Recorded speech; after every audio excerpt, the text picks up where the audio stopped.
اپنے بچوں کو ان مدرسوں کی زینت بنائیے، ان مدرسوں کے قریب آئیے، ان کی کمیوں کو دیکھ کر، اس میں اپنی مرضی کے مطابق کام نہ ہوتا ہوا دیکھ کر یہ مت کہیے کہ مدرسوں میں یہ کمیاں، بچوں میں یہ کمی ہے، بچے ہی تو ہیں، بوڑھا کیوں سمجھتے ہو؟ جیسے اور بچے کھیل کود کرتے ہیں یہ بھی کریں گے بیچارے، ہے تو بچے ہی، مگر ان کا نصیب تو دیکھو، اللہ نے چن کر انہیں قرآن کے لیے قبول کیا ہے۔ ہر ایک کو تو اللہ نہیں کرتا قبول، میں مولوی، یہ علماء اور علماء، مگر کعبے کے مصلی پہ ہر عالم کھڑا ہو جائے گا، مسجد نبوی کے منبر پہ ہر عالم کھڑا ہو جائے گا؟ اللہ چنتا ہے۔ اسی طرح قرآن پڑھنے کے لیے، قرآن حفظ کرنے کے لیے، علوم دینیہ اور شرعیہ کا عالم بننے کے لیے اللہ ہر ایک کو نہیں چنتا، بلکہ اللہ سے جو مانگتے ہیں اللہ ان کو چنتا ہے۔ ابھی حرم کے صحن میں ہم بیٹھے ہوئے ہیں، ایک صاحب آئے، نہ ہم نے انہیں کبھی دیکھا، نہ جانا، نہ پہچانا، قریب آئے، سلام کیا، بیٹھ گئے، بزرگ، سفید بال، پوری داڑھی کے۔ ایک اور صاحب تھے میرے ساتھ رامپور کے، وہ بھی قریب میں ہیں، کہنے لگے آپ عالم ہیں؟ میں نے کہا میں تو ایسی طالب علم ہوں، عالم تو بڑے لوگ ہوتے ہیں۔ کہنے لگے سچ بولیے، حرم میں بیٹھے ہیں؟ میں نے جی میں نے پڑھا تو ہے، دیوبند سے فارغ ہوں۔ کہنے لگے آپ کی پیشانی میں علم کا نور دکھ رہا ہے مجھ کو۔ اللہ معاف فرمائے، میں تو اس قابل نہیں ہوں۔ میں نے کہا آپ کیا کہہ رہے ہیں؟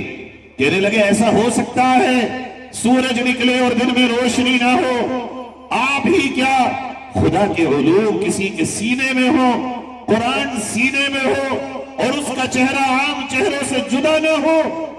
یہ نہیں ہو سکتا۔ بیٹھ گئے اور کہنے لگے بس آپ سے ایک درخواست کرنی ہے، نہ میرا کوئی ناتا، نہ میرا کوئی رشتہ، نہ میرا کوئی تعلق۔ میں نے جی فرمائیے۔ کہنے لگے بس آج رات آپ حرم میں اگر ہوں، تہجد اگر آپ پڑھے، 2 رکعت پڑھ کے آپ اپنے بچوں کے لیے 2 آنسو بہا کے رب سے کہنا اللہ آپ کے بچوں کو حافظ عالم بنا دے۔ میں رو پڑا وہاں، میں ہی سمجھ رہا تھا یہ بندہ درخواست کرے گا، کوئی مدد مانگے گا، کچھ کہے گا۔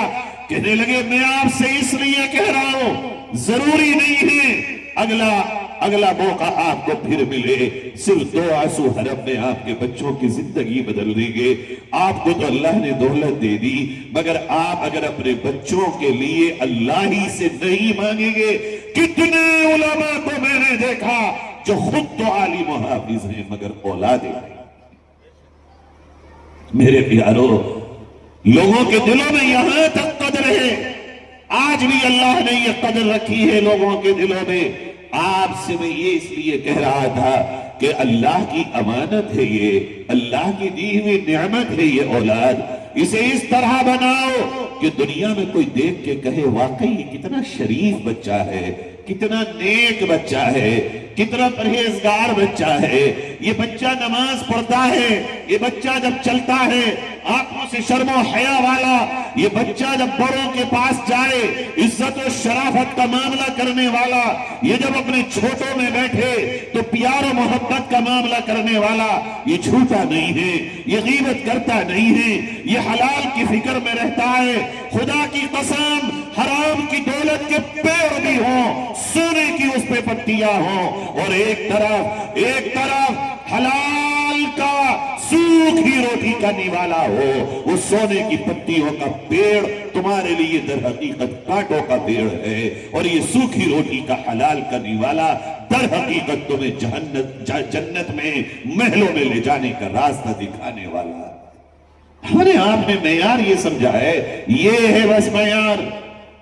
پھر آگے بڑھ کے آپ سے کہتا ہوں، یہ جو بچے حافظ قرآن بنے بہت مبارک، ہم میں سے جن کے نہیں بنے ہوں وہ اللہ سے مانگنا شروع کر دیں، اللہ سے تڑپنا شروع کر دیں، مانگو اللہ سے کہ اللہ بنا دے، چونکہ قیامت میں اور دنیا میں دونوں میں، بلکہ میں تو یہ کہتا ہوں ہر ماں اور باپ کو یہ دعا کرنا چاہیے، اللہ ہماری اولاد کو دنیا اور آخرت دونوں میں ہمارے لیے نیک نامی کا ذریعہ بنا دے، عزت کا ذریعہ بنا دے۔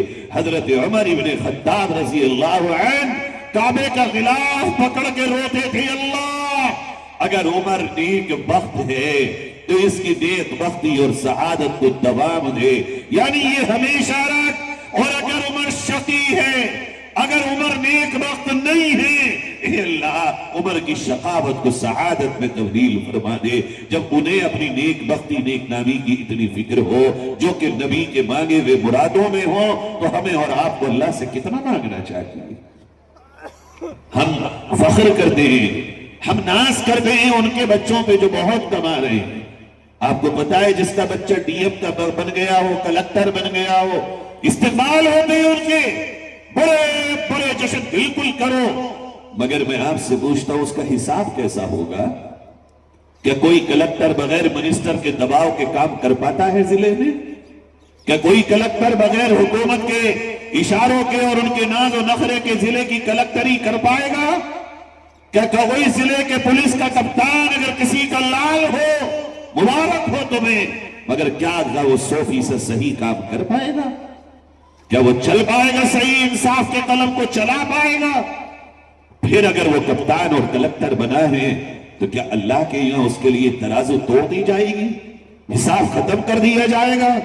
کیا اس سے اس کی ذمہ داریوں کے بارے میں پوچھا نہ جائے گا؟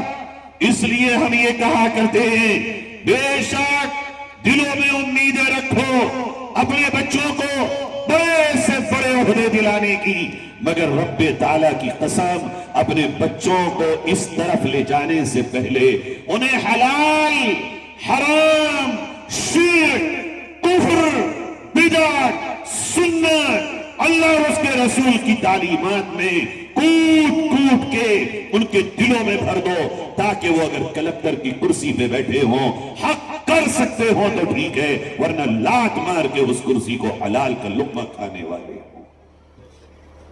یہ جذبہ جب تک تمہارے دلوں میں نہیں ہوگا، تمہاری علامت کیا تھی، تمہاری پہچان کیا تھی، تمہارے یہاں عہدے بھی۔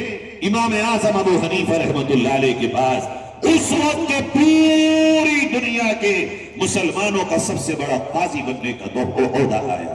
حضرت قبول کر لیجئے، وہ لوگوں جو عہدوں کے لیے لڑتے ہو، جو اپنے لیے یہ طلب کرتے ہو کہ یہ ہو اور وہ ہو، اور اگر اللہ کسی کو عہدہ دے دے اور کسی کو ذمہ دار بنا دے تو اس کے پیچھے پڑتے ہو، غیرت کا گھونٹ لو۔ دیکھو امام اعظم ابو حنیفہ وقت کا بادشاہ کہتا ہے آپ قاضی القضات چیف جسٹس بن جائیے پورے مسلم امپائر کے۔ امام صاحب کہتے ہیں نہیں، میں اس کا حل نہیں ہوں، میں نہیں بن پاؤں گا، میرا کام کچھ اور ہے، یہ کام کچھ اور ہے، میں اس کے فرائض کو پورا نہیں کر پاؤں گا۔ ہاں یہی ہے وہ سوچ، اگر میں کسی ذمہ داری کے فرائض کو ادا کرنے میں کھڑا اترنے پر مستعد نہیں ہوں اس کا متحمل، مجھے حق نہیں ہے کہ میں اس ذمہ داری کو قبول کروں۔ آج ہر شخص اس کے لیے اتاولا ہوا پھرتا ہے۔ عزیزو، عہدہ قبول نہ کرنے کے لیے آپ کے امام اعظم کو جیل جانا پڑا، قبول کرنے کے لیے نہیں، قبول نہ کرنے کے لیے، یہاں تک کہ ان کا جنازہ جیل سے اٹھا، کس لیے کہ انہیں عہدہ نہیں چاہیے تھا۔ ہم کہاں ہیں عہدے مل جائیں بچوں کو؟ بے شک لاؤ نا، یہاں مولانا سعید السما صاحب اور ان کے ساتھیوں کو مبارکباد، یہاں کے تمام لوگوں کو مبارکباد کہ یہ ایسا سنگم ہے، ایک طرف انٹر کالج اور اس دور میں انٹر کی مانیتا لینا، ہائی اسکول سے انٹر کر دینا، یہ کسی تڑپ والے اور دل جلے کی بس کی بات ہے، ہر ایک کے بس کی بات نہیں۔ ایک طرف یہاں اللہ کا قرآن اور نبی کا دین ہو اور ساتھ میں اسکول ہو، یہی چاہیے اس وقت امت کو کہ بچے، میں یہ نہیں کہہ رہا ہوں کہ جو مدرسے صرف مدرسہ چل رہے ہیں وہ غلط، وہ اپنی جگہ بالکل صحیح کام کر رہے ہیں، لیکن وہ طلبہ، وہ نوجوان نسل، وہ تمام مسلمان جنہیں اپنے بچوں کو انجینئر بنانا ہے، ڈاکٹر بنانا ہے، جنہیں اپنے بچوں کو ٹیچر بنانا ہے، جنہیں اپنے بچوں کو کسی اور فیلڈ میں لے جانا ہے، میں ان کے لیے کہتا ہوں یہی سیٹ اپ چاہیے کہ وہ بچے جب انجینئر بنے اس کرسی پہ بیٹھ کے انہیں اللہ یاد ہو، جب وہ ذمہ دار بنے انہیں اللہ یاد ہو. عزیزو، اللہ کی یاد کے بغیر کوئی شخص بھی امانت دار نہیں ہو سکتا. اگلی بات کہتا ہوں کشن پور کے لوگوں، خاص طور پر اس علاقے کے جنگجو لوگوں. جنگجو سے مراد میری آپ یہ نہیں کہ لڑاکو ہوں، بلکہ بہادر لوگوں، ہمت والے لوگوں، جانباز لوگوں اور جانے والے لوگوں. بلکہ ان سے کہتا ہوں جو اس علاقے میں اگر کچھ ٹھان لیں تو کل گزرے ہیں وہ لوگوں. اب آنے والا وقت اور آنے والا کل ہندوستان کا تم سے یہ سوال کرے گا. ہمیں ایماندار کلکٹر چاہیے. اگر تم نہیں دے پاؤ گے تو وقت کے سب سے بڑے خیانت کرنے والے ہو. آنے والا وقت یہی ہے. یہ ملک آپ سے مطالبہ کرے گا ہمیں ایماندار دے دو. بھرشٹاچار اس ملک میں اتنا بڑھے گا کہ یہ ملک آپ سے کہے گا لاؤ ہمیں وہ لوگ دو جو ایک مالک سے ڈرنے والے ہوں اور انصاف کرنے والے ہوں. چونکہ ظلم اپنی آخری حدوں کو چھو رہا ہے، اور جب آخری حدوں کو چھوئے گا تو زوال پہ آئے گا. پھر تمہاری اور میری ضرورت ہوگی اس ملک کو. اس ملک کی خدمت تمہارے اور میرے حصے میں آئے گی. اس وقت کیا کرو گے؟ ابھی سے اگر اپنے ایماندار انصاف کا سبق دے کر اپنے بچوں کو تیار نہیں کراؤ گے، ان کے دلوں میں آخرت کا خوف اور جنت کا شوق نہیں ہوگا، اللہ کا قرآن نہیں ہوگا، تو کل آنے والا یہ ملک محروم ہو جائے گا. اس ملک کی محبت کی خاطر، اس وطن کی محبت کی خاطر، اس ملک سے پیار کی خاطر، اللہ اور اس کے رسول سے سچے تعلق کی خاطر اپنے بچوں کو ایسا تیار کرو کہ کل آپ کے بچے آنے والے وقت کا سب سے بڑا ایمانداری کا برانڈ ہوں، آنے والے وقت میں سچائی کا برانڈ ہوں. اور ہیں اور بنیں گے. آج جس ملک کو یہ کہا جاتا تھا، ان کا نام لے کے ہمیں چڑھایا جاتا تھا، ان کا نام لے کے ہمیں گالی دی جاتی تھی، وقت بدلا 40 سال میں، اور اسی ملک کے لوگوں کا استقبال، بلکہ اس ملک کے ذمہ دار کا استقبال آپ نے دیکھا داڑھی اور پگڑی کے ساتھ دارالعلوم دیوبند میں ہوا. یہ مت سمجھو کہ دھارا ایک رہے گا. آئیے طے کریں ہم اور آپ. مجھے کہنا بہت کچھ تھا، وقت بہت تیزی سے گزر رہا ہے. 4:30 بجے تقریباً عصر بھی ہوگی اور دعا بھی ہے. اور در حقیقت یہ پروگرام تو دعا ہی کا ہے، دعا ہی اس پروگرام کی جان ہے. تو بیان طویل کرنے کے بجائے میرا جی چاہتا ہے ہم لمبی سی ایک دعا کر لیں اللہ سے. اللہ کے قرآن کی تکمیل ہوئی ہے، اللہ کے نبی کی حدیث کی تکمیل ہوئی ہے. اگر ہم اللہ سے دعا کریں گے، یہ وقت قبولیت کا وقت ہے. ہم سب ارادہ کر لیں بھئی انشاءاللہ 2-3 چیزوں کا. سب سے پہلی چیز، ہم روزانہ اللہ کے اس قرآن کو روزانہ پڑھیں گے بھئی انشاءاللہ. کر رہے ہیں بھی سب ارادہ؟ ہاتھ اٹھا کے روزانہ تلاوت کریں گے بھئی انشاءاللہ. نمبر 2، اللہ نے جس کو اولاد دی ہے وہ نہیں دی ہے، اور اگر اللہ دے تو ارادہ کر لو کہ کوشش کر کے انشاءاللہ حافظ عالم اور ساتھ میں دنیا کی تعلیم، حافظ عالم اور ساتھ میں دنیا کی تعلیم کر رہے ہیں بھئی انشاءاللہ. ارادہ کر رہے ہیں، کون کون کرتا ہے؟ ماشاءاللہ. تیسرا ارادہ یہ کرو، دیکھو یہ جو نسل تیار ہوتی ہے نا، ہیرا جو تیار ہوتا ہے، ہیرا یہ پیڑ کے نیچے بیٹھ کر نہیں تراشا جاتا ہے. ہیرا کوئی دریا کے کنارے پہ کوئی اگر دریا میں سے لال اور گوہر نکل بھی آئے تو وہاں بیٹھ کے اس کو نہیں بنایا جاتا. اس کے کارخانے ہوتے ہیں، اس کی مشینیں ہوتی ہیں، اس کے لیے سیٹ اپ ہوتا ہے، بڑے بڑے قیمتی لوگ لائے جاتے ہیں. ایسا نہیں ہے ایسے ہی بن جائے گا، اس کے لیے سرمایہ صرف ہوتا ہے. آپ میں سے ہر ایک ہی تہیہ کرے کہ ہم اپنی کاری کمائی کا ایک اچھا خاصا حصہ زکوٰۃ کے علاوہ وہ بھی دو. آج کل تو ایک نئی بات چلی ہے کہ مدرسوں میں زکوٰۃ ہی نہیں. اللہ بھائی سمجھ لے فتنوں کا دور ہے در حقیقت کہ بھئی غریبوں میں زکوٰۃ ہے، اور مدرسے میں اگر غریب کا بچہ قرآن پڑھ رہا ہو تو پھر اس کو کیا کہیں؟ امیر کہہ لیں ہم. لیکن میں اس سے آگے کہہ رہا ہوں، زکوٰۃ تو دے ہی رہے ہو آپ، زکوٰۃ سے آگے بڑھ کے کہہ رہا ہوں، اور اس آخری بندے سے کہہ رہا ہوں جو صرف مزدور ہو، اس سے کہہ رہا ہوں جو پہلی صف میں کھڑا ہوا کروڑ پتی ہو، اپنی کمائی کا اچھا حصہ مزدور بھائی